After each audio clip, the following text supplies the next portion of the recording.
Never plans to do one in the farming guild, eh? Damn.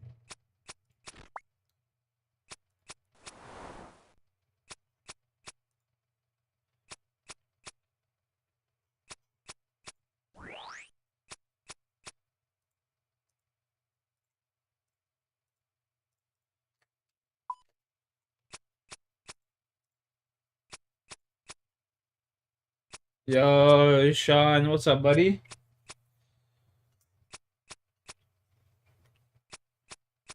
Went and got me some half-price wings for Wednesday. Came home and passed the fuck out, buddy.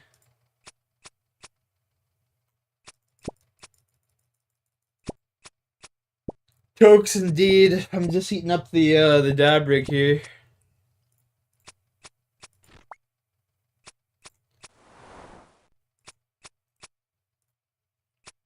What you been saying, buddy?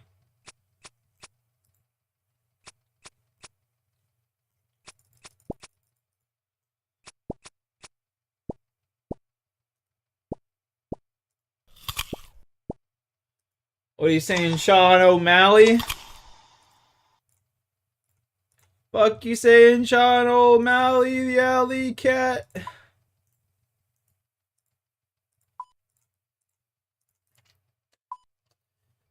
So playing some Fortnite. I have a dog. I have a dog.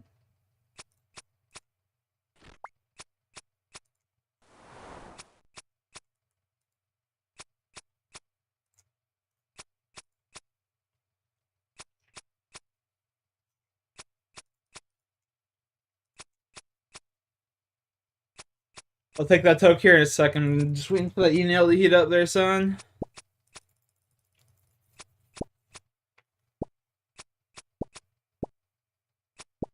You and the old girl, Dean. Nice. Good stuff, man. Good stuff.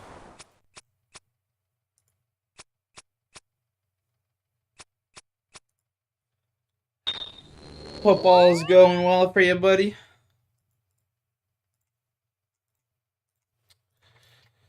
Alright, the dab rig should be hot enough. Oh. Oh, shit. Redeem toke? Shawnee Boy was one step ahead of you, Brennan Taylor.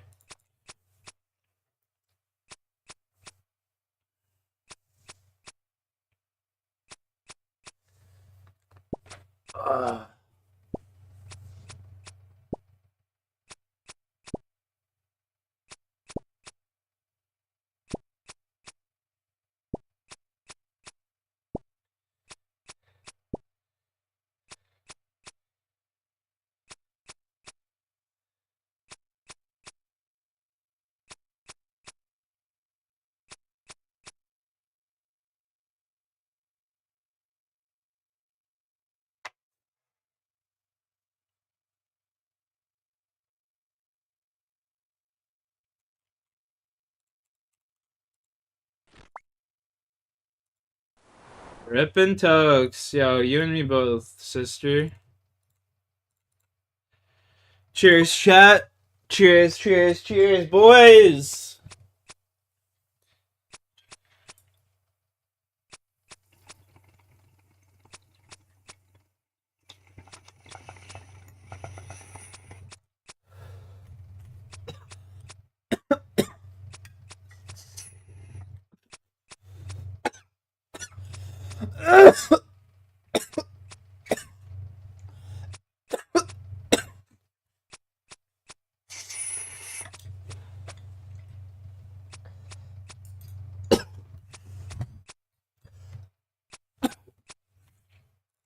Oh my. Whew. Whew. Whew. Ah. Oh.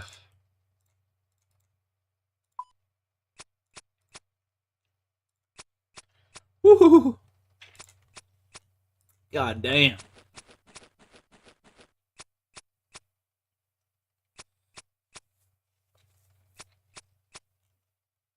Woo.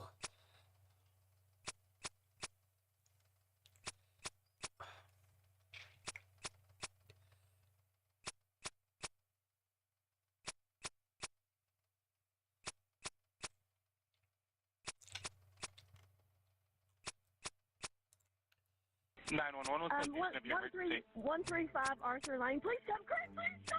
135, can you hear me, ma'am? You said 135 Arthur Lane Southwest? It sounded like shots. You still there, ma'am?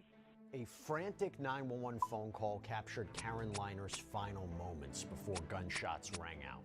And as authorities started investigating, they quickly landed on her ex-husband, Craig Liner, as their But that guy just looks like a murderer. What the fuck? Surveillance footage, shocking testimony, and even a potential confession. There is a lot to unpack, and we're going to break down the disturbing details of this case. Welcome to Sidebar, presented by Law and Crime. I'm Jesse Weber. Oh, excuse me, boys. In the early hours of January 27th, Cleveland, Tennessee realtor Karen Liner's life was tragically cut short. In a chilling 911 call, Karen could be heard frantically pleading for help, screaming, making a final desperate plea. It's crazy how people think 911's gonna help them. Shots rang out that would silence her voice forever. The heart-wrenching final moments were captured not only on the 911 phone call, but also on surveillance footage. And it led authorities straight to their prime suspect, none other than her ex-husband, 61-year-old Craig Liner. And this all started early that fateful morning when Karen, at her home on Arthur Lane, made that 911 phone call. 911, what's the location of your emergency? 135 Arthur Lane. Please come quick, please stop! 135, can you hear me, ma'am? You said 135 Arthur Lane Southwest? You still there, ma'am? I heard multiple shots. It sounded like shots. She's not responding. Are you still there, ma'am? And the sound of what the dispatcher identified as gunshots echoed through the call. Karen's voice fell silent, and as investigators began piecing things together, all eyes immediately turned to her ex, Craig. He was arrested that same day. He is facing a first-degree murder charge along with a felony murder charge. Authorities say surveillance footage actually captured Craig arriving and leaving that scene in a silver Lincoln MKZ. And even more shocking was what he allegedly told his cousin, Jay Collins, shortly after Karen's Well, that death, looks as like he him too. seemingly admitted to the horrific crime. And we're going to get to that in a little bit. By the way, we also checked out Craig Liner on Truthfinder, the powerful background check tool that we use. Court documents reveal. So according to limited reports about almost anyone. So right now, if you're interested, you can get 50% off of your first month of confidential background reports. Just go to truthfinder.com/LCSidebar. Now, although the full details of what drove Craig to allegedly kill his ex-wife, they remain unclear, there are certain key facts and details that have emerged that might give us a better picture. So according to his LinkedIn profile, Craig was apparently a clinical pharmacist at CHI Memorial Hospital in nearby Chattanooga for 10 years. Chattanooga. Reporters later confirmed that he had been fired just a week before Karen's death. Court documents reveal that the couple had also been divorced since September, though they shared 2 children. So you have to imagine maybe the combination of his recent job loss and the strain from the divorce could have contributed to the tragic events that unfolded, although that's if you assume that he did in fact commit this crime. He is innocent until proven guilty. So there's a lot more that we have to get into, but before we do that, I want to bring on, back here on Sidebar, crime victims' rights attorney Elizabeth Parker to talk more about this. Elizabeth, thanks so much for coming back here on Sidebar. We appreciate it. Thanks for having me, Jesse.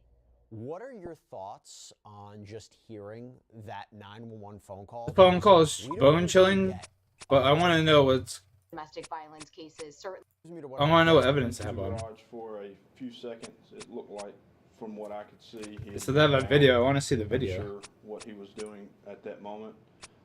He then walks back out of the garage and appears to sit in the driver's seat of the white sedan that was in the driveway. The vehicle is started. After a few seconds, he then appears to step out of the vehicle and shoot at least one more time. Elizabeth, that is so significant. The idea that he fires or allegedly fires one more shot after getting out of the car. So I wanted to ask you about the defense and what a possible defense could be. But one of the struggles we have, one of the struggles a defense attorney would say, maybe something was in the heat of the moment. They couldn't control their actions. But if there is a pause in shooting, that defeats that claim, right? Absolutely. I mean, he goes to leave, starts up the car, according to what the judge states. We couldn't really see in the hearing what was on the video, but the judge states that he gets into the car, he starts up the car as if to drive away, and then just to make sure that she's really dead, takes one more shot. And we don't know. We know she was shot 3 times in her shoulder, I believe, in her head. She's definitely bleeding from the head, and in her chest. So we don't know which shot was first. But we know. And just to be clear, can we definitively say that extra shot he took or allegedly took was at Karen?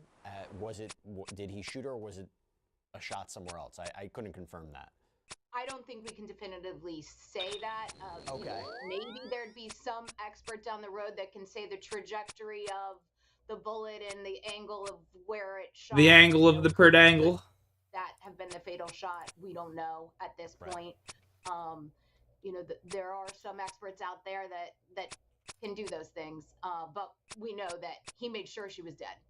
And let me emphasize something here, and I'll emphasize something the prosecution emphasized, that not only had Karen been fighting for her life, but also they wanted to make it clear that this was a surprise attack, that she did not want him there, did not expect him there. How so? Take a listen. You can see the garage door closing, and then the defendant scurries and ducks under the door so he can get into the garage, even though Karen is actively closing it. And we all heard on Exhibit 1B, the 911 recording, her telling him to get out and that he couldn't be there, and screaming and fighting for her life. So the state would submit that there has been ample proof that Ms. Liner did not consent to that man coming into her garage. Now, I will say maybe the most chilling moment came during the testimony of Craig Liner's cousin, Jay Collins, who I mentioned before, because he recalled an apparent conversation he had with Liner just 15 minutes after the shooting. And he said, well, it's over. I said, what are you doing? It's over. I said, what do you mean? I finished it, or I was in a state of shock at that point. I was like, what? Okay, Mr. Collins, so is it your testimony that he said something to the effect of it's over and something to the effect of I finished it? Something like that. Okay. Did you ever ask him what he was referring to, what he finished, or what was over? Yep, and he said, like I said, it's over. Or I was like, huh?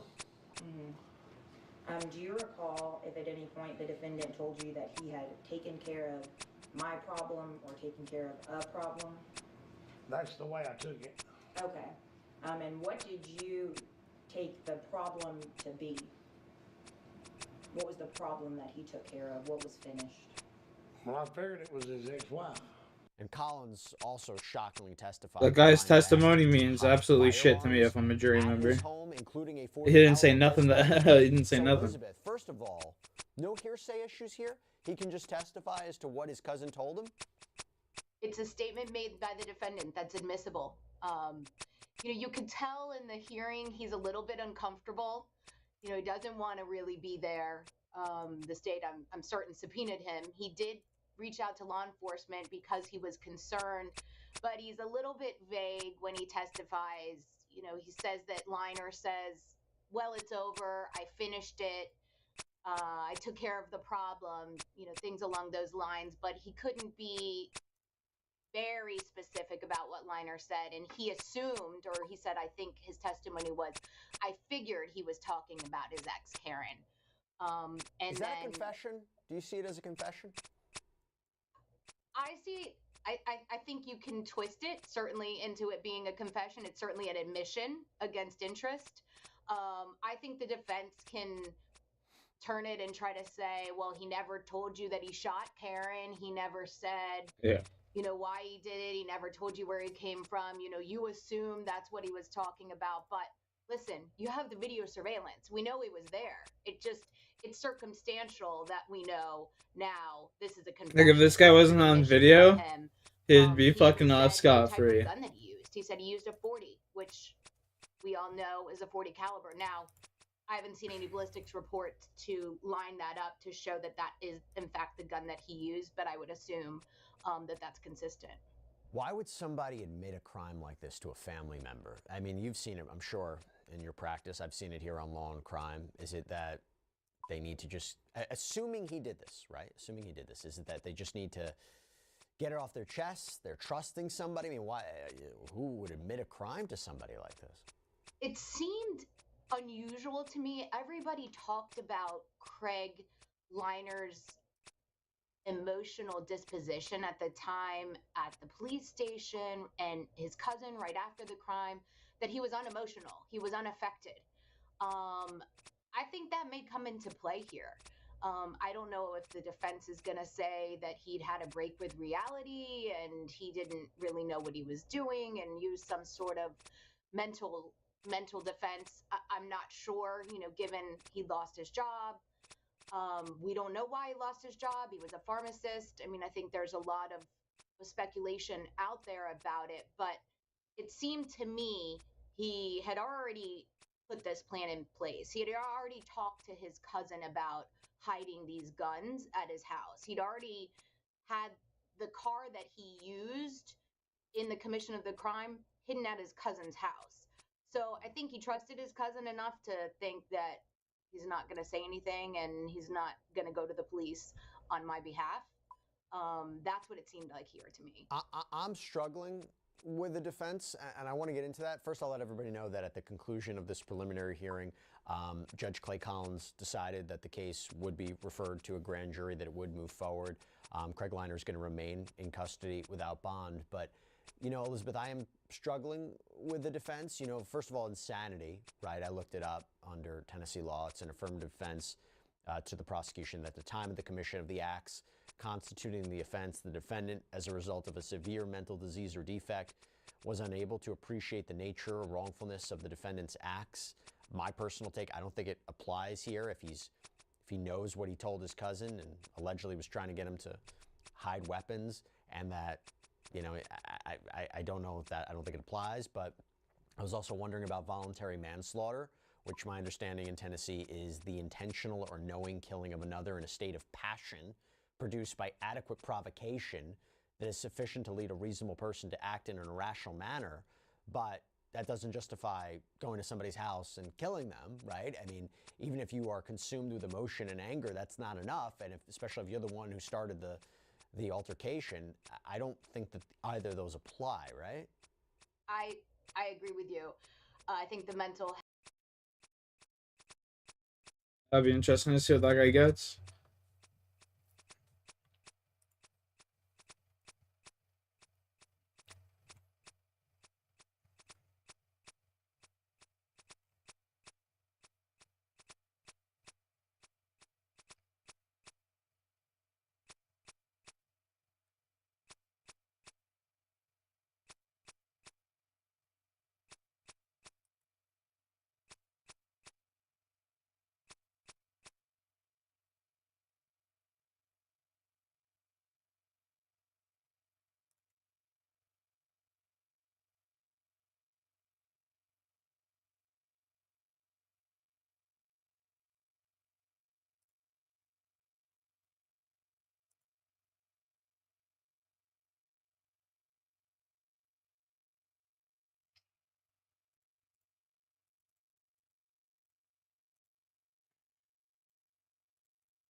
Damn.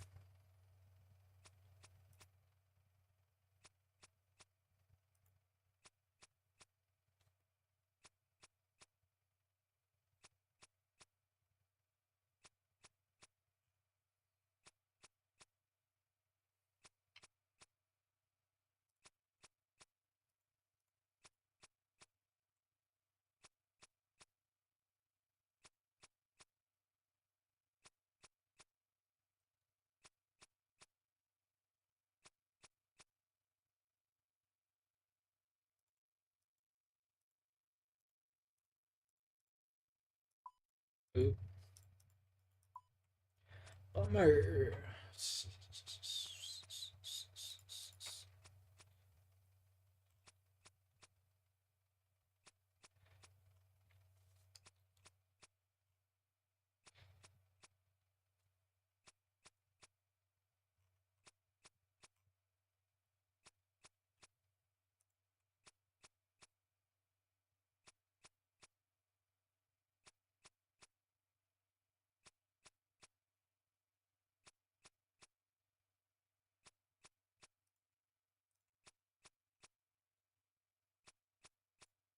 So Killing Floor 3 has just started its closed beta, and as a long Yo. Killing Floor fan, I Still moving strong, don't get me wrong. What are you saying, I'm making Pack? that bank. Yeah, I'm making that bank.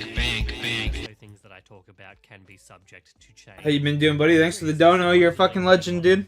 Goddamn. At this point, but with the game just over a month out Thank you from for the launch, I £2, don't bro. I'll think toke to anything that. to change between the build of the game that I'm currently playing and We'll the toke to launch that. version of the game. That being said, I'll be a bit more forgiving of any bugs that I come across. Which, speaking of, so Tripwire, you know how in both of the other Killing Floor games you've had trouble with enemies getting stuck in, impossible to reach places, therefore leaving an enemy alive that is unkillable and effectively soft-locking the game?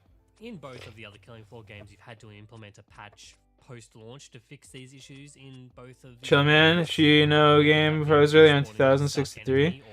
Oof, that sucks ass, dude. Sucks ass. Would you mind making sure you fix this bug before the launch of Killing Sucks. Floor 3? Massive cock. Like I said, bugs are to be expected in beta, so I'm not too mad that I came across this, but if this makes it into the launch version of the game, I will be pretty livid, I'm not gonna lie. You gonna run it back up or what? Killing Floor 3. It's different. Oh man, I I'll keep give clicking it the wrong that. thing. Is it bad? No. Getting Is too it horny, bro. I've got like what, Have 68 to give it a fletching. I go need a 2 few more times. levels, I'm bro, so I feeling can very start doing middle of the longbows. road on this one, which for a Killing Floor game isn't a good sign. The first major change that I came across is definitely the hub world instead of, the usual menus to access and do everything. Bro, Killing Floor Rajat. 3 has opted to use a base/hub for doing... Nah, full fuck side that. missions Is like so doing boring, missions. bro. Yeah, I know. I did around 1,000 before, and I Very, could barely keep paying complex attention the to whole use time. Marine Fuck to going past that, so bro. I didn't have any friends to try Fuck this out that. with, but I could see it being a cool idea. More things to do. Cheers for going to in this 2,000. hub. That's crazy. So Doing far, 24-hour it's live just stream kind of a tonight? bit more of a Me? Fuck no, tedious way dude. to just access menus and stuff. If they use the hub for more than just what is currently here at the moment, like if there was kind of room customization or like little mini game stuff to do here, like take a page out of Outlast Trials, make this hub worth engaging with a bit more. As I said, maybe there's not something here because the game's in beta and the stuff's locked out at the moment. I don't know. Yeah, look, I could take it or leave it. I see what they're going for. I think it's fine. The next major and look, definitely one of the most controversial changes in Killing Floor 3 is the classes, or how this game is going to be calling them specialists. Like every Battlefield fan watching this video just got a shiver down their spine. So they should, because unlike the other Think it's time for Killing Floor BO3 games, again? Killing Floor Nice. 3 is opting to have each individual character Nice, be their own nice. class, rather than being able to pick any character and then play any class with the character you choose. What does this achieve? Fuck knows. Apart from, Foster, who's, the iconic Killing Floor character, the designs are very dull. Yeah, their Character designs are pretty dog personalities shit, are very honestly. generic or annoying. Look, Killing Floor fans will recognize these classes. The big difference this time around is that every class has an ultimate ability. Like the Firebug gets an AoE fire burst, the Sharpshooter shoots off a rocket that whizzes around the map. Like it's the whistle arrow. Holy that shit, like 50 more machine logs, gun boys, in and I can get the reality. fuck And out of here. Engineer gets whatever the hell this is. Some Titan from I think Titanfall right the there. classes, they play fine. As far as gameplay goes, the general gunplay of this game feels kind of off. For some reason, Yeah, it doesn't a look lot of good. the guns kind of feel like they are lacking that very kind of visceral punch that the other two games are well known for. Strangely enough, though, this doesn't really apply to pistols, because the pistols in this game are the ones that feel the most satisfying. Yeah, the pistol that looks to sick to and use. feel closest to actually The Magnum? packing that good punch that you want the high caliber weapons to do. Yeah. In previous Killing Floor games, the limit to how many weapons you could buy was determined by their weight and how much your character could carry. This system has been thrown out completely for a typical 2 primary weapon and 1 secondary weapon loadout. I don't know about I'm not a that. fan of this, obviously. If the weight system was here, there really isn't much to choose from, weapons-wise anyway, because It's a beta, so though. far in Killing Floor 3, each specialist only has like 4 weapons to choose from this time around. That's Kind a of the bait. weapons are just kind of tiered by how powerful they It's a are. beta though, Look, so you can't have the weapon everything variety yet. is pretty pitiful, but it is somewhat offset by how much you can customize your weapons. This time around, the game features a loadout system. Interesting, To, you like know, kind of pick any Call of Duty game. You yeah. can customize the parts on all of your weapons, including what kind of ammo type the weapons use, such as explosives. Killing Floor looks blah, blah, pretty blah. pretty It's a shit, decent idea, honestly. and it gives the players another progression path to work towards. Kind of passively gain parts that you can use to unlock attachments for your weapons by playing the game. But I bet it would feel more rewarding if the guns felt better to use. Yeah, they look terrible. The only good look pistol, good. the only good thing Gun looks like the designs in this pistol, like game he are said. pretty ugly. And I This get just that looks like a games worse go for version of more Doom. Futuristic sci-fi approach to everything, but it's a problem when I look at the guns and I cannot tell what they do. Like, Yeah, is what the this fuck a does that do? shotgun? Is this an SMG? I don't know until I actually pick it up and use it. And do you know what also doesn't really look good?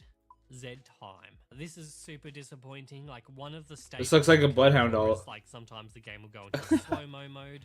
This is hands down the worst implementation. Yeah, of the Killing Floor system 1 and 2 are so far. amazing. When Z time goes into effect, every single enemy will be highlighted in red. And you want to know what else is This game also just doesn't red? look that good though. Blood. So what's the point of having a gore system if you cannot see the gore in all its detail during the parts of the game where it should be at its most satisfying? I refuse to believe that not a single soul working on this game just didn't think of this. Like, are you kidding me? Look, movement also feels pretty strange during Z time because characters seem to just kind of move at normal speed during it. It's low on the list of the game's problems, but it also just kind of adds to the problem of Z time just not feeling good at all. Actually, movement in this game in general does feel a little weird, mostly due Oh, to look the pretty cool. cool How you angle like of fucking sprint, jump which I thought backwards was right there. kind of a mistake until I realized it's meant to like kind of act as a dodge, which actually is pretty helpful, but I just don't really like how it looks and how it feels.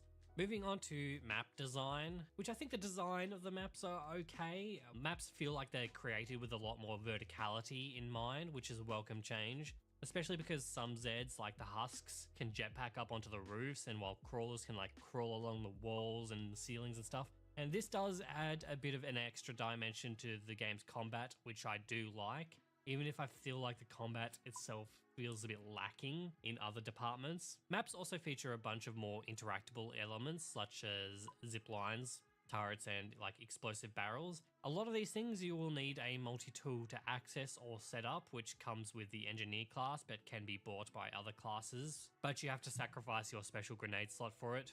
I call it the special grenade slot, but the slot also has, you know, door traps or enemy lures. I do like the door traps, but they do become a bit useless once the enemies have completely demolished those parts of the map. Oh yeah, this game does have some destruction in it. Bigger enemies like Flesh Pounds can just like break shit. And It gets like looks stuck in really the cool. door though. Flesh Pounds, they really don't like doors or door frames. So even if the doors haven't been destroyed, they will just destroy those hallways for like no reason, which is I don't know. maybe It looks okay, kind of I'm not dumb. sure. Like it's such a big boss and Speaking you of get bigger stuck in the enemies, you door. can now perform executions I don't on, know. you know, Skrakes. This and is just Flesh like a Doom Pounds. ripoff For some right here. reason, they do not But, like, look worse good, version. and they do not feel good to do. I think this game is trying to. That game just Killing Floor 3 sadly just looks like a worse version of Doom 3. Damn, that's fucked. Like, hey, look at the gamble. It doesn't even work. Rip. Rip. Rip. Rip. Hurry up. Who's messaging me? Get on that. Recommended items Excalibur. That's what I need. Where's this? It's a Wolfbane Excalibur. There we go. Put that in there. What am I looking for here? Take one strange fruit. Take a moonlight moth. Take 2 moonlight moths actually. We'll take like what? 5 of you, just in case. We need 60 coins.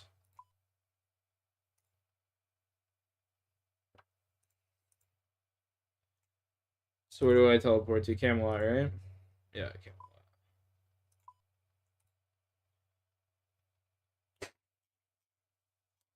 Teleport over yonder.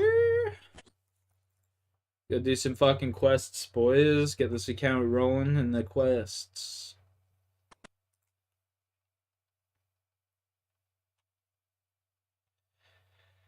Do Fairy Tale 1 after this, and then start Fairy Tale 2 so I can get the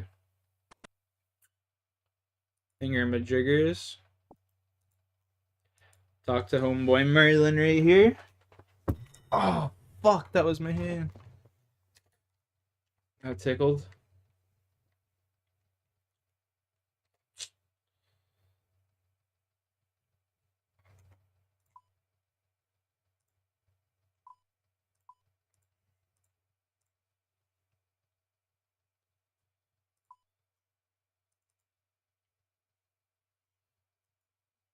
Iron Weebo. This guy's killing fucking Falador guards instead of going to sand crabs. What a freak. This game looks terrible. Killing 4-3 looks bad. Looks fucking bad.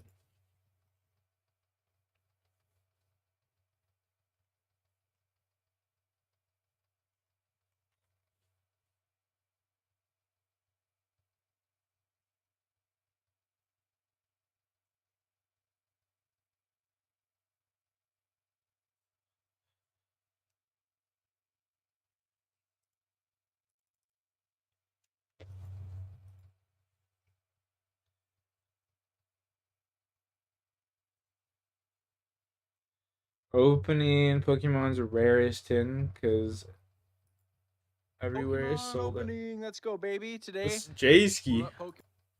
we're at It's my dog. That's my dog right there.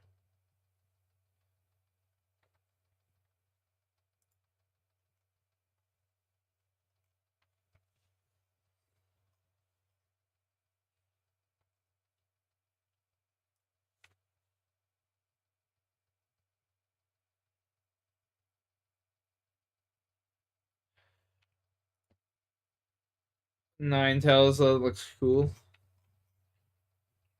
It's one of the original 155, 151 or whatever.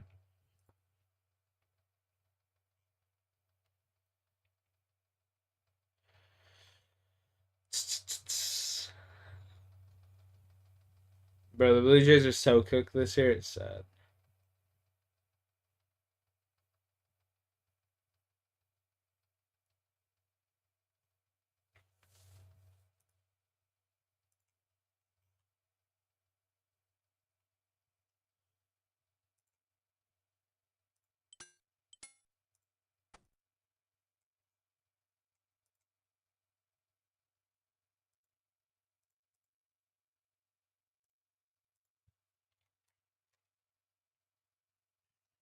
Hit this across the North Pond. Alright, get off the boat. The homeboy in the church.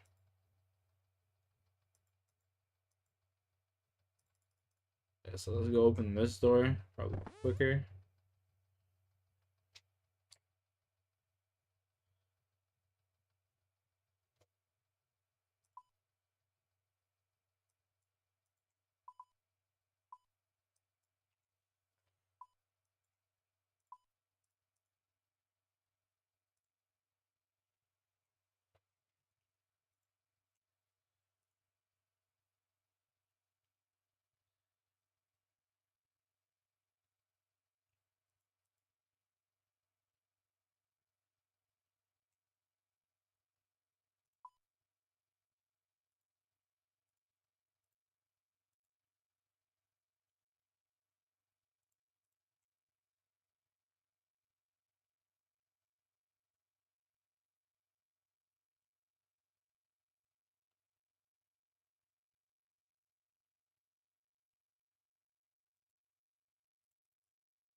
Dr.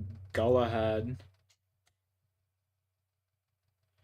This is my dog right here, Mr. Galahad. Travis Ladrainer.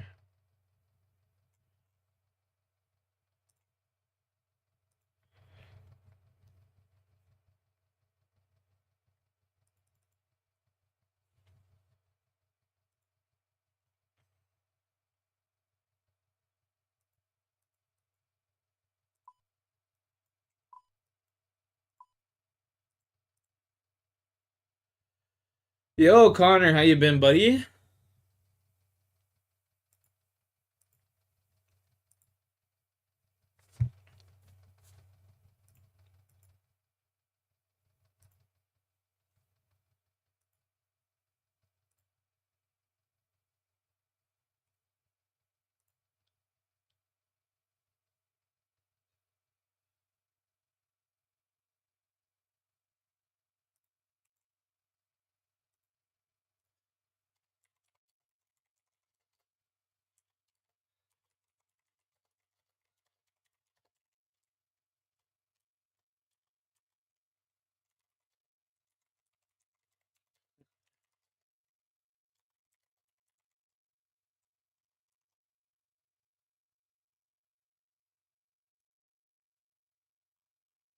I'll take some free XP. Don't mind if I do, bro. Boom, reindeer boy.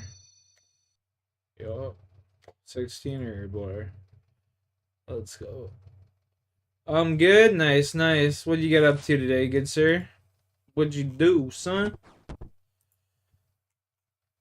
Me personally, I went and got some half price wings with my dad, my mom, my brother. My mom didn't get wings. She doesn't really like wings. But I only got some half price wings, and yeah. Good times, man. Good times.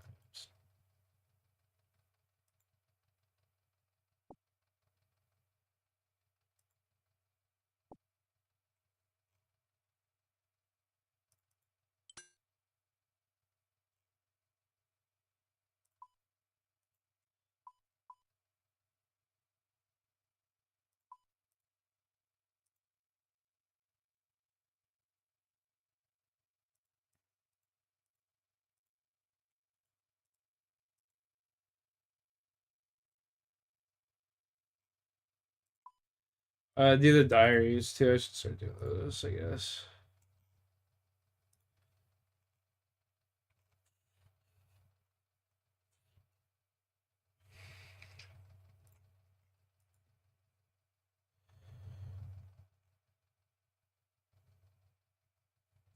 Where is it?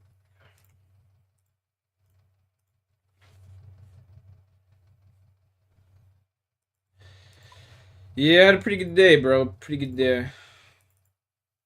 Pretty good fucking day.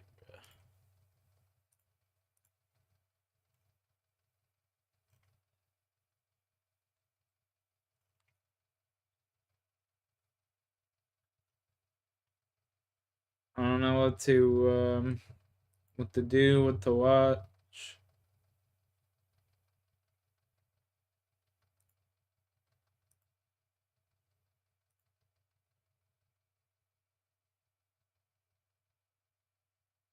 Been a good temp outside. Fair, bro. It's been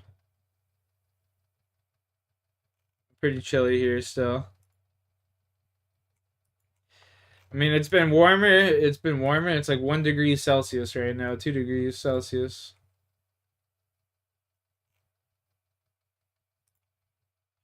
But she's still pretty cold. She's cold. It's cold. Cold as ice. Dun-dun-dun-dun. You barely got any snow. I still got snow up to my hip, but it's been melting so fast the past couple of days.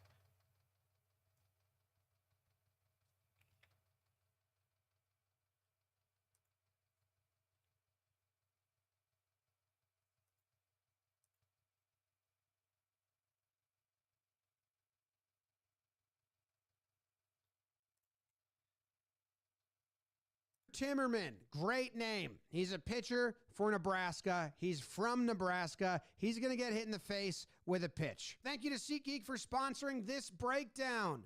But first, He's going to get a ground out to second, nice and easy in the bottom of the 8th, protecting a 3-run lead. And then strike on the outside corner. Right, yeah, we like that. Goes back to it. Little off speed. That's roped off the wall into the center fielder's glove. Kid on Vandy has a stand-up double. That's not great. Hit it back up the middle. Next guy coming inside again. He likes that spot of the plate. We got a 1-1 count. That's dead center. Fouls it back. Catcher loves it. Says, bring it, dude. This kid ain't hitting that. Come on. Just do it again. Catcher was right.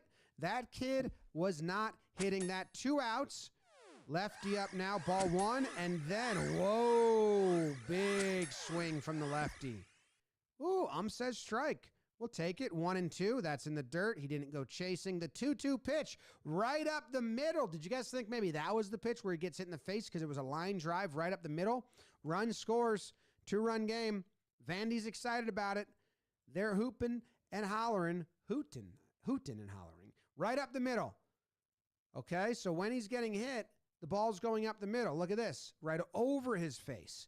That's not the one that hit him in the face. Next batter comes up. First pitch, doesn't get it. I thought he like like 4 pitches now a couple years ago. Yeah, that's crazy. Off his face, first baseman grabs it and tags the kid out. So it goes down in the scorebook as a 1-3 put out, but he's on the ground and there's blood. Hey, don't look if you don't want to see blood pouring out of his face. Don't look if you don't want to see blood pouring out of his face in slow-mo. Oh, Jesus Christ. That was a big old stream. Scary scenes. The crowd, they're trying to figure it out. He's like, yeah, he got hit in the face. Oh, what? Yeah, no, hit him in the face. They said, come on, we need a doctor out here. She's interested. She's nervous. Very nervous. As everyone should be. Batter, he's nervous. Okay, he's standing up. That's good. He's getting on his feet. That's a great sign. The crowd starts standing up. They start clapping for him. It's a respectful thing to do. Everyone should be... Hey, sir, please clap. Please clap. Even this kid knows. Clap. Clap. Stop. Okay, kid, a clap. Jeez, Mom. Have some sympathy. Here's the replay. 1 bounce. Boom. Ooh, right off the melon, bro. And then it rolls. Unbelievable they got the out of it. Wild. Great play by the first baseman, who he wants to celebrate that he got the out, but he can't, and just right back where it came from. His head stays there, and bam. Luckily, it bounced, but it still tore up his face. The thing that made me want to do this video was him walking off the field. Our guy, TT, just fist pumps to the crowd. Like, let's go. Let's go. Let's do it. I'm good. Don't feel sorry for me. I'm good. This guy loves it. He wasn't standing up, but he saw that. He's like, oh. He's like, oh, yeah, baby. That's my boy, Tucker Timmerman. So he goes to the dugout. And everyone's like, yeah, let's hold this lead now. We love this kid. He's earned it. And I think maybe that's Mom over there. And they're like, he's good. His face is going to be pretty beat up, but I think he'll survive. And that was his face before. That was his face before. And that's his face after. Damn. I think he had to have surgery, too. So everyone send good thoughts to Tucker Timmerman. Thank you to SeatGeek for sponsoring this breakdown. You can use code JOHNBOY2025 to get 10% off any tickets. So download the SeatGeek app now and use code JOHNBOY2025 for 10% off any tickets. Pitcher winds, deals, delivers, drills him in the hip. Yo, stop. Are you serious? Hey. Hey. We don't do that. Hey. Hey, we don't do that. Are you serious? Things got heated. Worst injury I ever got playing sports. It's one of my favorite. If you enjoy I don't know what my worst injury ever is playing sports. Probably like a pulled hammy. Let's get into it. 4-4, bottom of the 8th inning.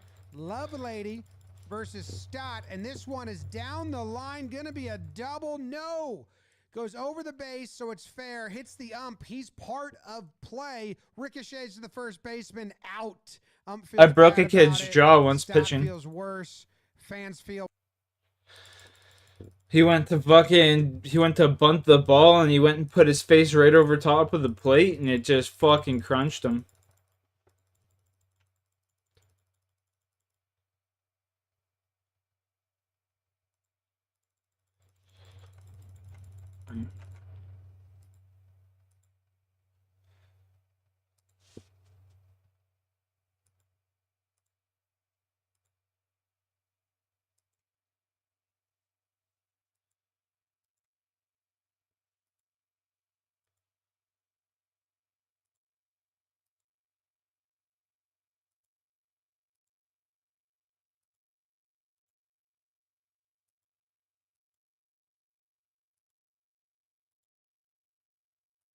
I've broken my collarbone and shit before. Probably the worst injury I've ever got. That shit fucked me up for life.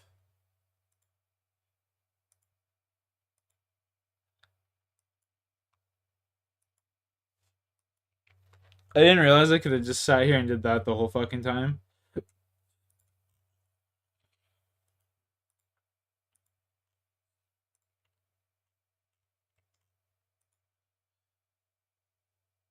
That's crazy work.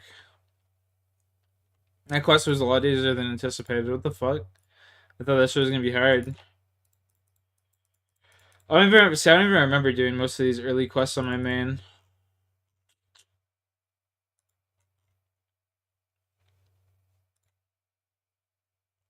Magic whistles.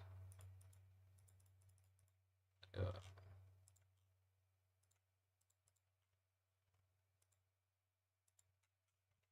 Oh, I gotta pick up the bell. Alright.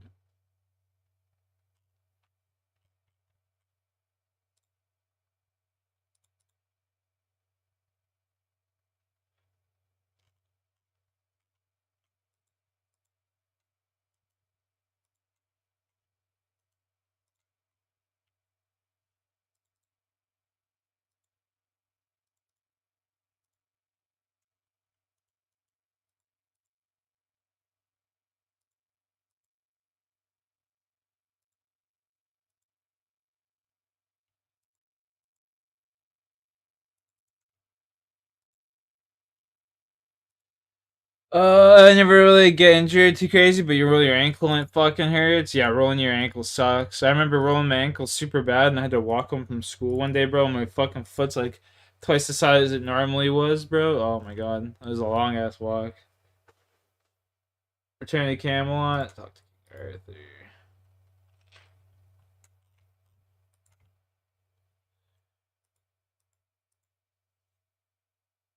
You're in 7th grade? Damn, yeah. I was in high school and I rolled my ankle really bad. Just a recess or whatever, like a lunch.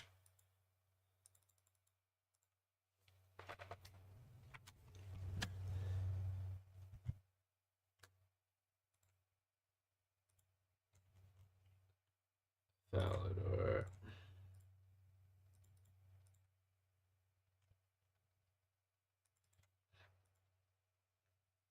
PE type shit, bro. I remember in grade 9, I had this foreign exchange teacher, and he was from Australia. And he's got us playing like full tackle rugby and shit like that, and our school doesn't allow anybody to play full tackle rugby. Oh, dude, those are days. Kids out there just fucking grappling each other, throwing each other to the ground and shit. He's, that's not how you fucking tackle.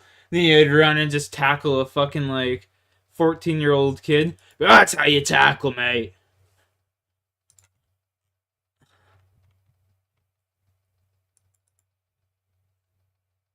Oh yeah, man. Oh yeah.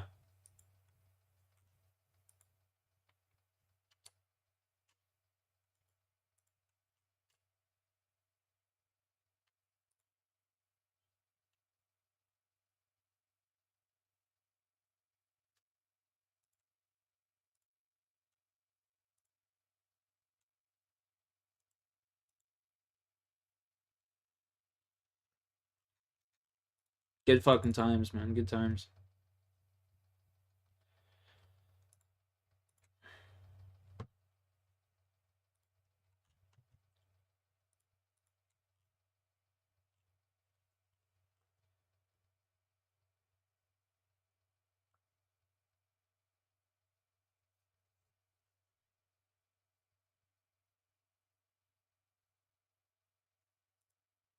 We got a full count, 2 outs, and ball 4. They say, nah, let's challenge that. This is the new system.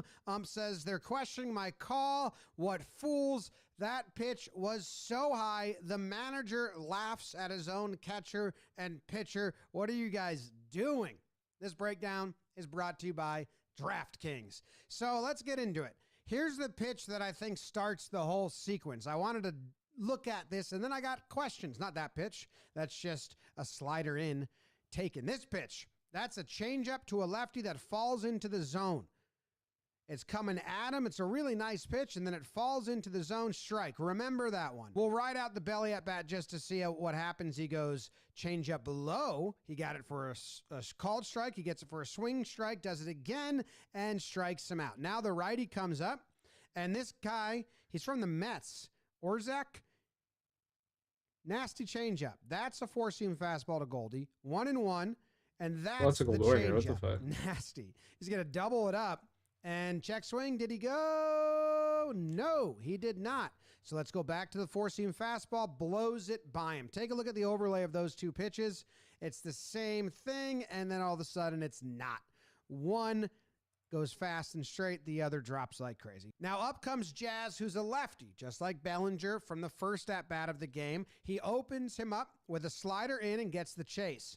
Now he's going to go with the changeup low to try and get him to chase again. You chase low once. Will you do it? He says, nope, I'm done. I'm not doing it. Say, fine. Here's a way high fastball just to change your vision that we're going up now. And now he says, let's throw that same changeup we threw to Belly on the called strike. And they're like, did we get it? No. Okay. I thought we did. 3-1. Fastball again. Fouled back. 2 strikes to set up that same changeup, and this time they're like, yep, that's it. They're like, we'll call it. I think what happened was the first one to Bellinger was a strike. They think it's the same pitch. They're like, those are the same pitches. What are you guys doing? Let's challenge it. Umpire says they're challenging this, and the challenge says is way high, and the manager, as I showed you, laughs at them. Guys, what are you doing? Can't be doing that. Interestingly enough, the next pitch is a strike. I have that as a strike. Baseball Savant and all the tracking software that's available to the public has it as a strike. What's the guy taking a picture of behind them? Not even watching the game. Sir, just got his camera out. This is a strike, called a ball. Now, if they had not wasted a challenge, you only get 2. Now you only have 1 as a team. Do they challenge that or do they not? Because that's the only missed call of the inning so far. Off of that, he goes with the changeup, strike. Gets in there. 1-1, back to the fastball. They want it. They don't get it. All of the public data, again, says that that's a strike. They missed the call. If they had challenged that, both those fastballs would have been strikes. Here's the overlay. They're basically the same exact pitch, which is cool. And the That's crazy. That's like so close. Wrong, but they already used their challenge, so they can't use it there. 2-1. They come back to Volpe with a high sinker, and speed kills. Jazz is at second. Volpe's at first. Can you turn 2? No. Can you get 1? No. Another lefty comes up, drops the changeup in there on the inside. Strike. I was a roller. Do I skateboard? Me, nah. I was a rollerblader for and maybe he's right. inline and online group called Scramblers. A strike. But they want it. They think they're not getting any calls, and they didn't get 2. But they could have challenged those, but they didn't. It just brought up so many questions. 2-2. A rollerblader, eh? Back. 2-2 again. Change up. Got it. Strike 3. Nope. Okay. Sorry. My bad. We can't challenge again because we already blew it.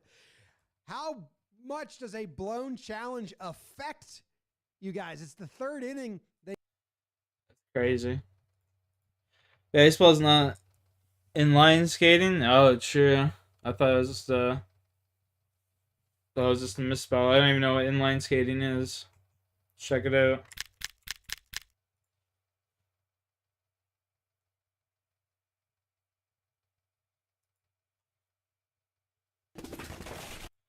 And by having a longer wheelbase clothes, about I don't know if I have the gully to walk around with fucking wheels on my feet. I can barely walk. Very important when you do this. When you put your feet down, you always want your weight to be on top of your feet. Very common mistake. It's going to be a lot harder Then if once again, you go forward, then most of the weight goes on the rolling foot, and progressively you're going to bring the toe of your foot with the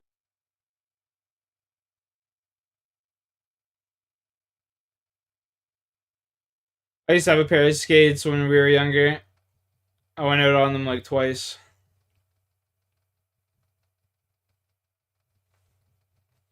Let's see here.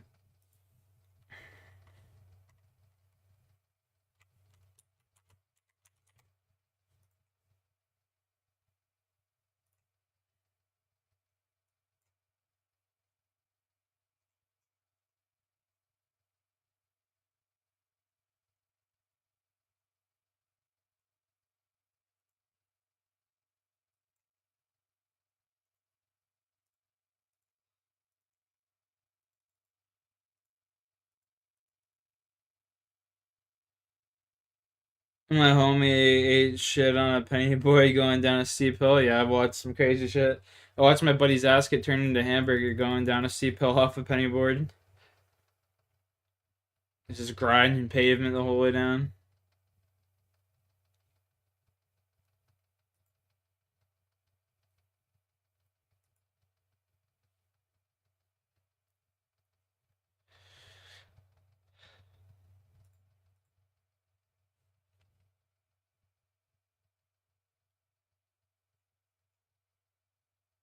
Oh, I'm going the wrong way.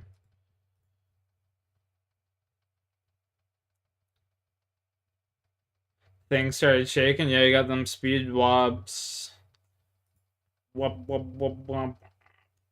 Swamp, wop, wop, wop. Sectors. You got them speed wobs. Comes to the best of us, you know?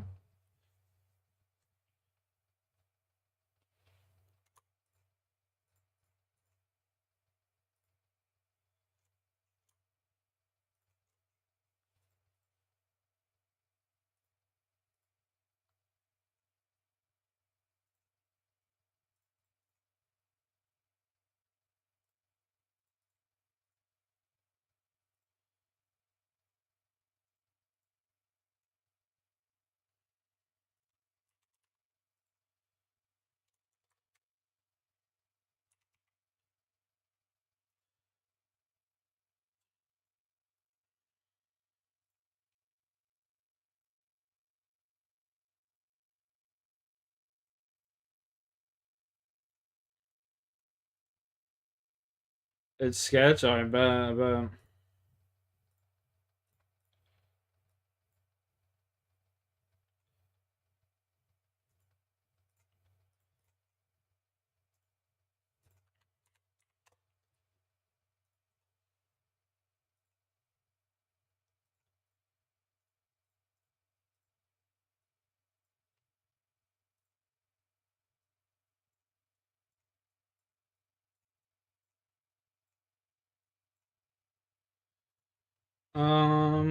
Barrack food tanker.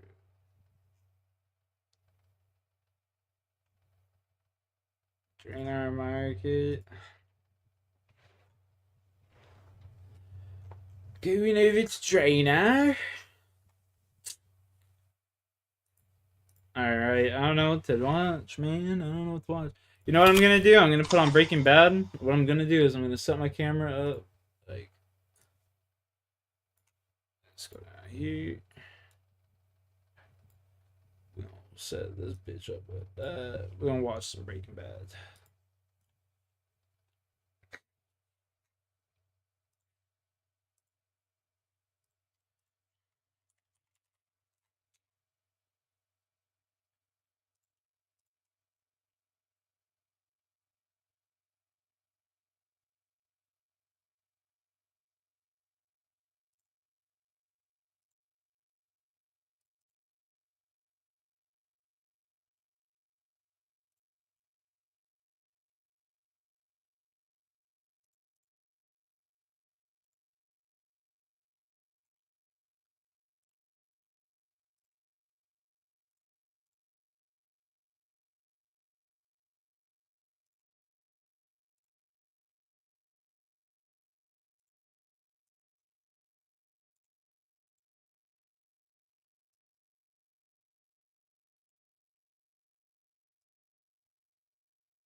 La la la la la la la la la.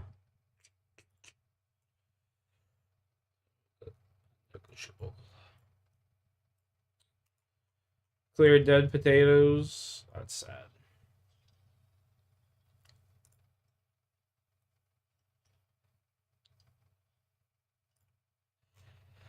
Dead Tates.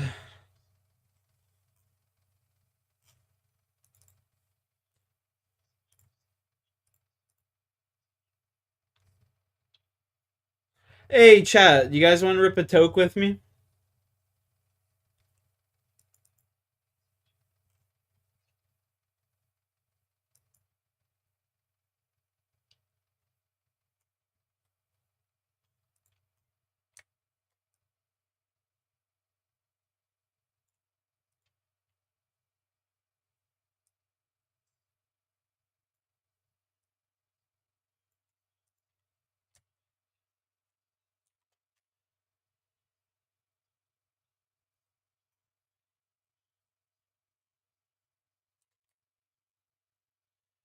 It'd be a Jolly Rancher.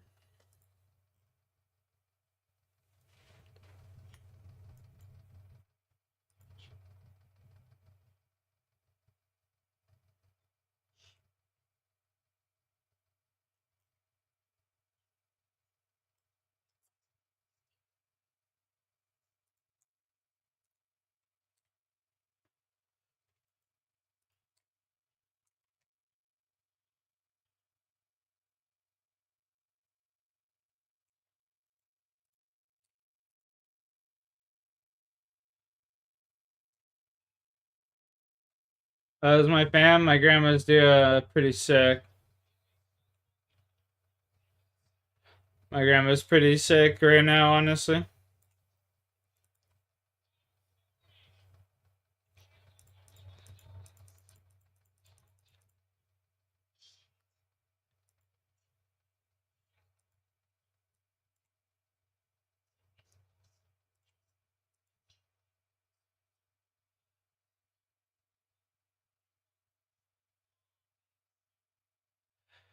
Hope she gets better. Yeah, we'll have to wait and see, you know?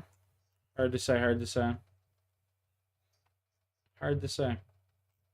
Been throwing up a lot of blood and stuff, you know? So.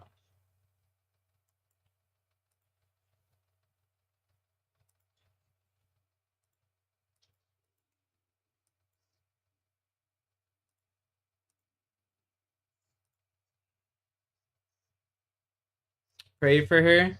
I have been, man, every night. Every night.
How important it is to pray to God. Your father sounds like a wise man.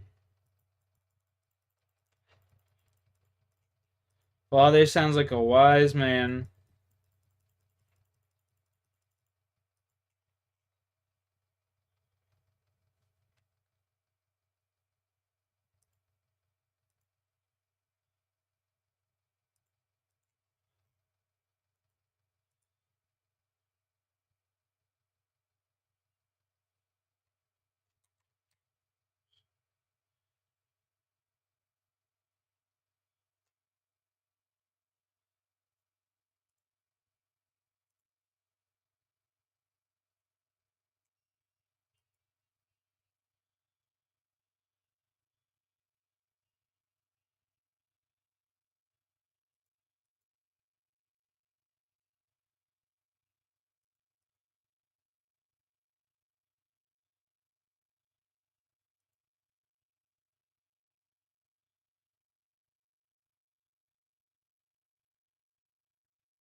Cheers, boys. Little toe.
I know that guy's running air runes. He should just do fucking Guardians of the Rift.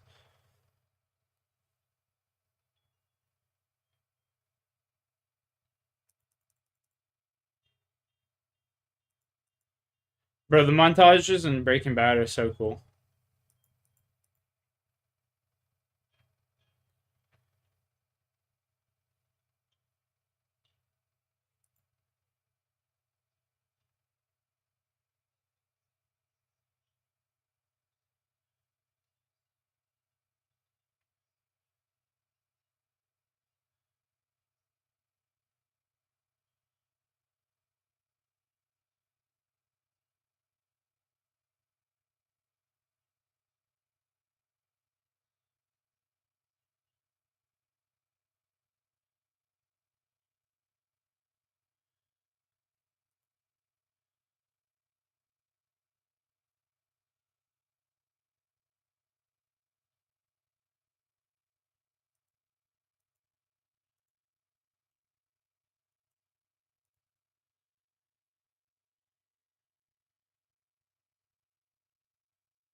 Yeah.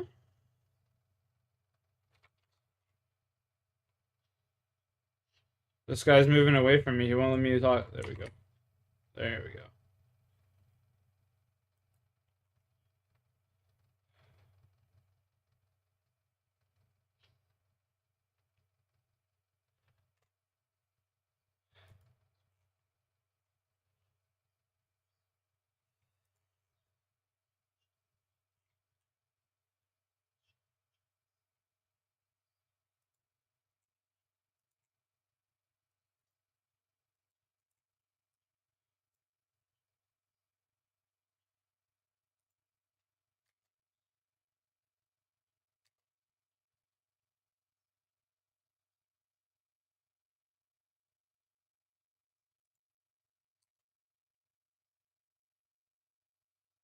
White berries and more Meyer pear and then white Meyer stand.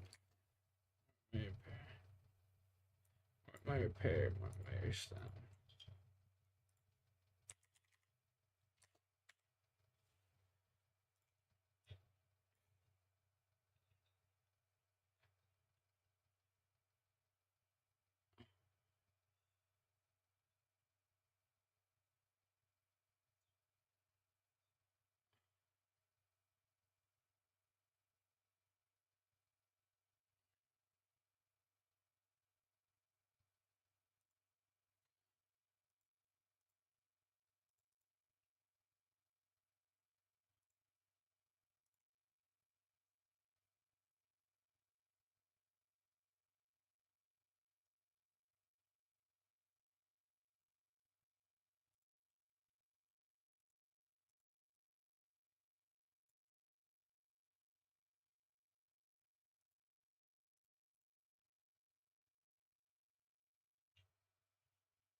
Fuck.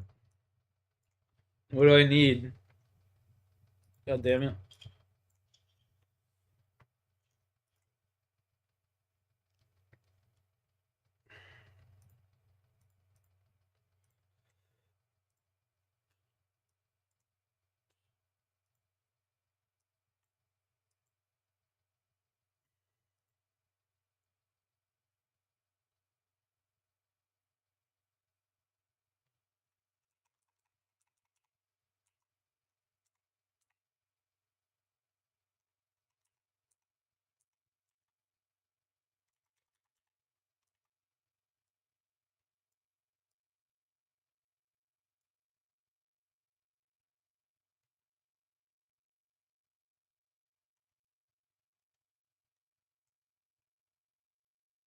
Yo, 4x4, what's up?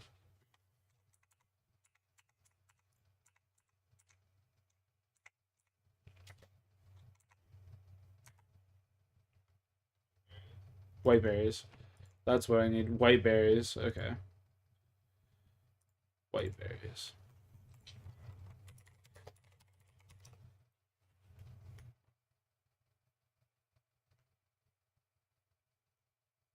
I have to grow them? Fuck. What's good, Sean Dog? What you saying?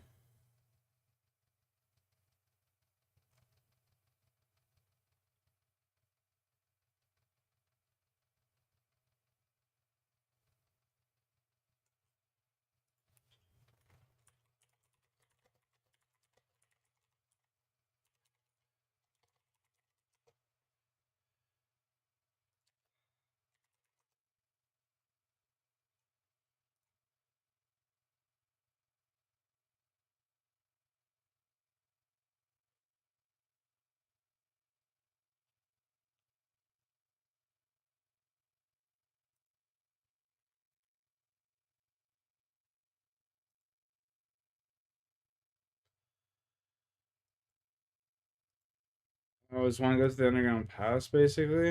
Alright.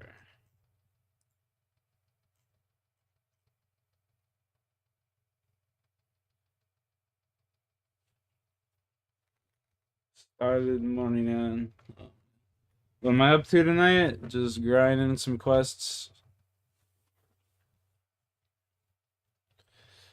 Grinding some quests, son. How about yourself?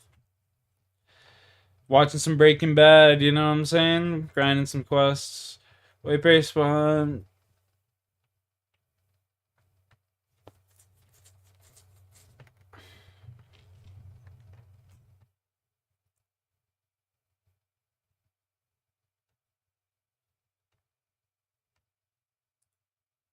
Ah.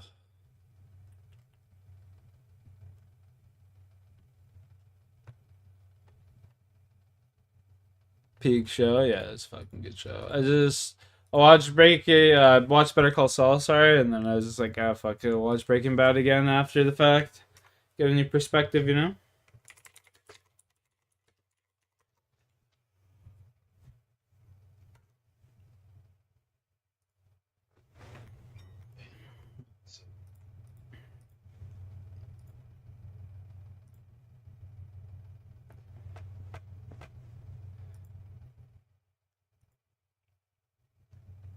I need me to wipe the berries. Fuck, dude.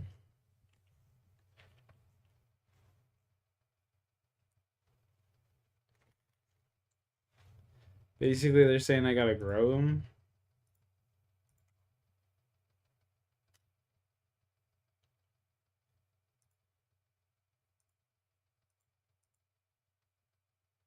White berries? I need 59 farming for a white berry, man. Fuck. Gotta go all the way.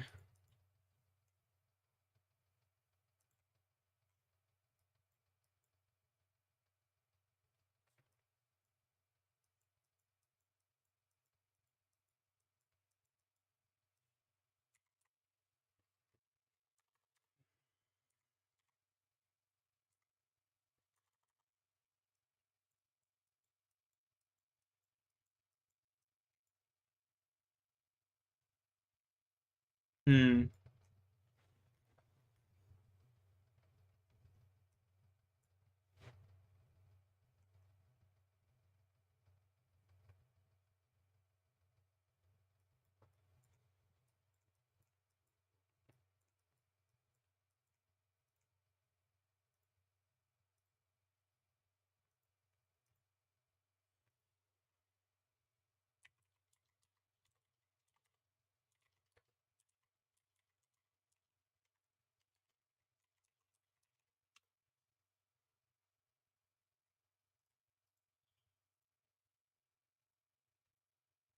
59 defab herblore. Or farming is what I need, bro. Fuck.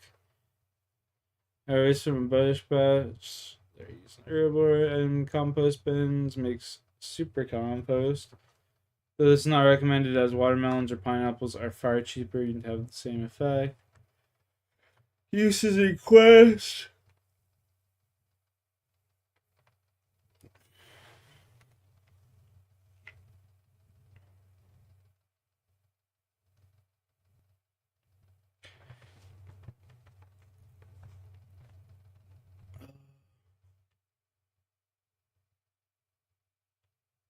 Kinkara. Chasm crawler. God damn.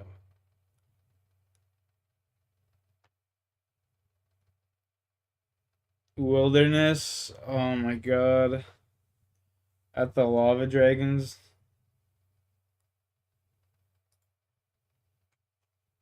That's so sketch. I'm not doing that.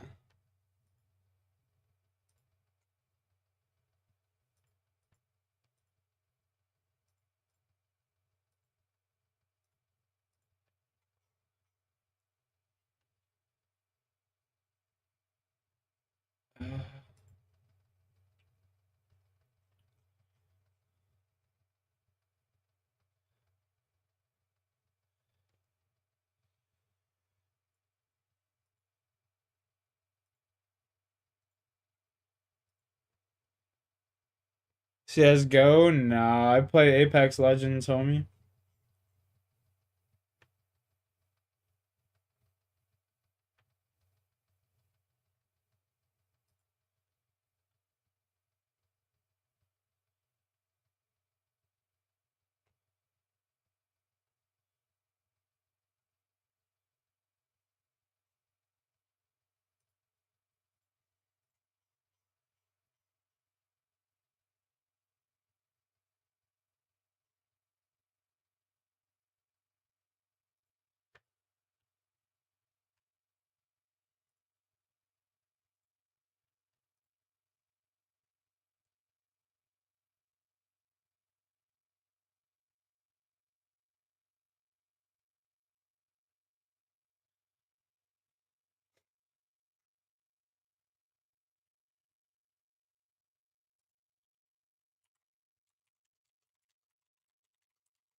Fuck, man.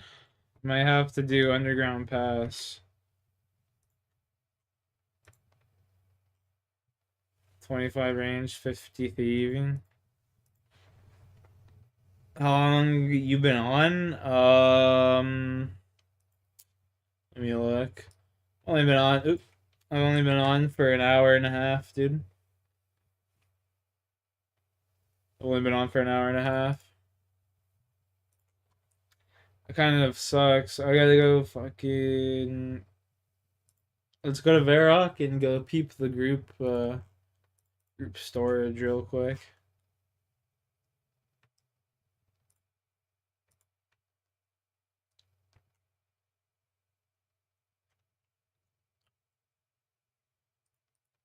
Please have white berries. I'm begging.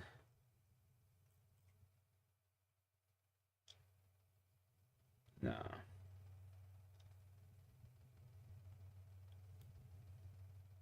Fuck, dude, that's cancer.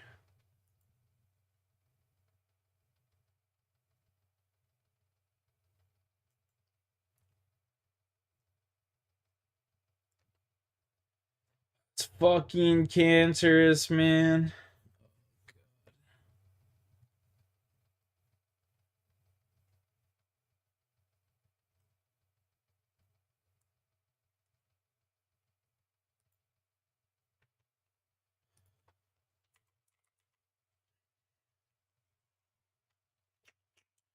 Oh, it's demotivating.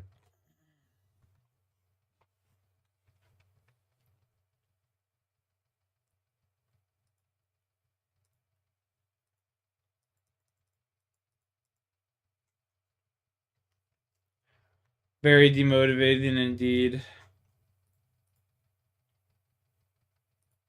The grand tree.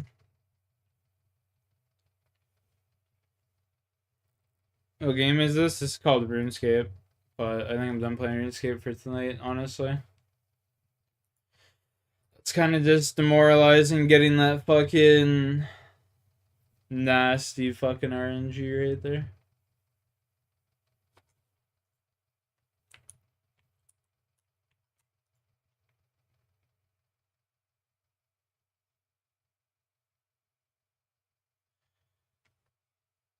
The P2020 is now as powerful as the R99. So just today, Respawn pushed out a patch with some massive updates and balance changes to the weapons. For starters, shotguns got changed around. The EVA 8 rate of fire has been reduced at all tiers of the shotgun bolt and without the bolts. Additionally, the Mozambique pellet damage has now increased from 16 to 17 and the spread has tightened. This means that you can now knock an enemy with purple shields in just 4 hits. The Hemlock got slightly buffed with the burst fire rate being reduced, but personally I still think that the Nemesis is better since it offers the accelerator hop-up. The RE45 base magazine was increased from 18 to 20, and the white mag is now at 21. And the P2020 is an absolute unit now, as the damage was increased from 24 to 25, and the akimbo hipfire spread was also tightened. And if we slow down this clip, we can see that the TTK on the P2020 is nearly identical to that of the R99, which is just crazy.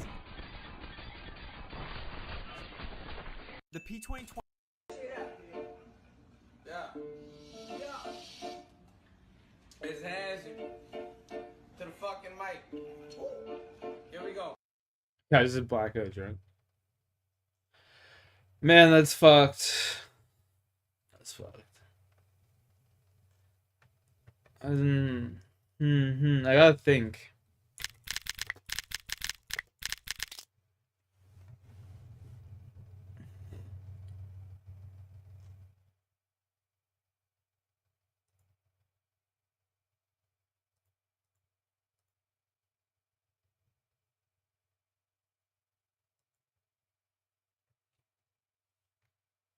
I gotta think. I gotta think. Let me just run a test here. Let's go see some.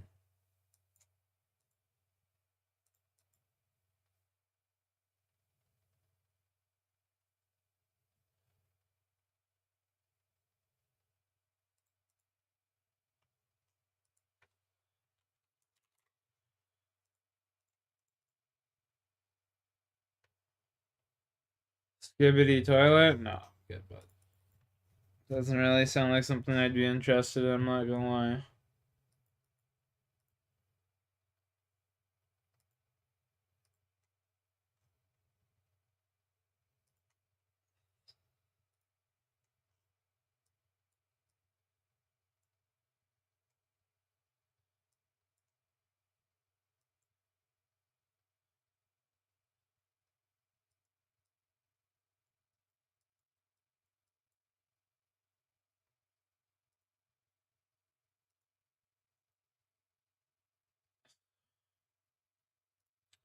What I would do is I'd go like this, I'd go clan wars, teleport.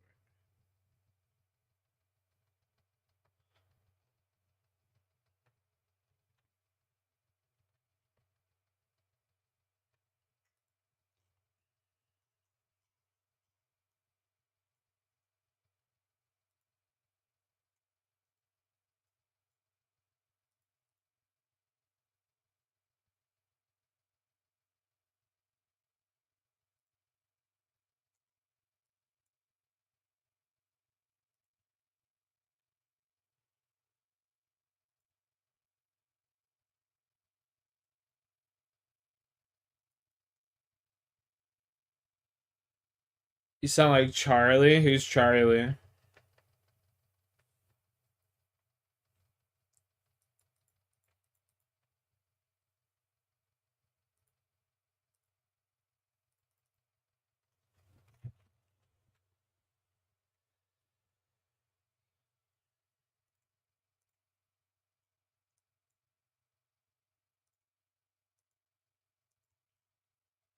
The Moist Critical, dude. Moist Critical. Yeah, Charlie, that makes sense, yeah. That's crazy work. You think I sound like Charlie M? It's just the monotoneness in my voice, probably. Just that monotone voice.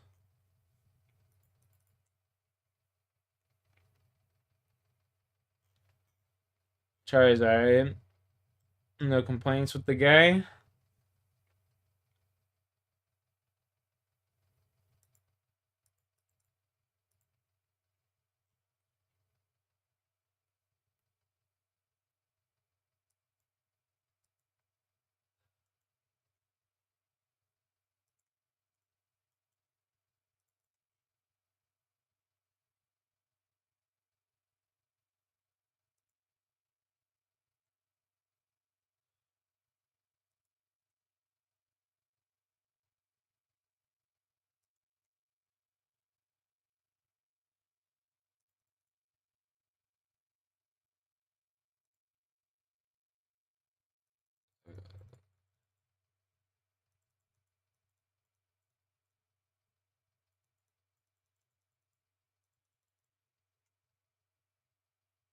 Bro, I'm a little Charlie.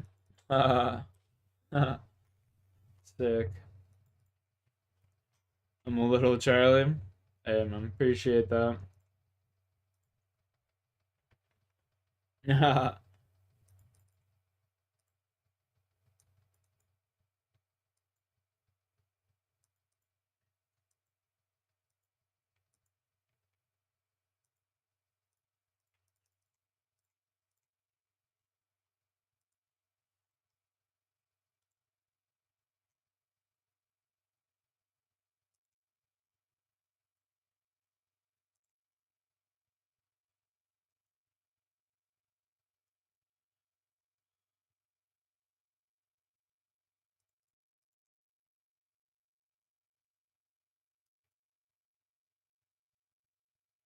50K. Interesting.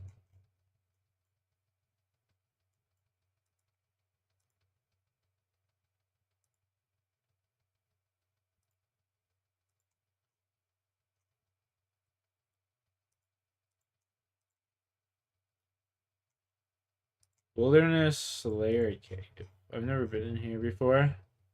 Go check it out. Go to the bathroom real quick. Hey, man, you do your thing, bro. You do your thing. I'm gonna be chilling.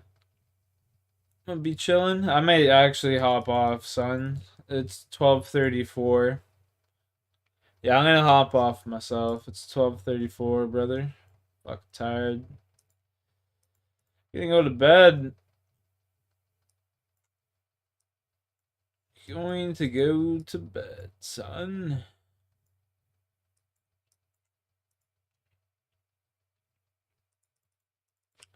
You have a good one, my guy. Appreciate you for chilling. Don't forget to subscribe. Catch you on the flip.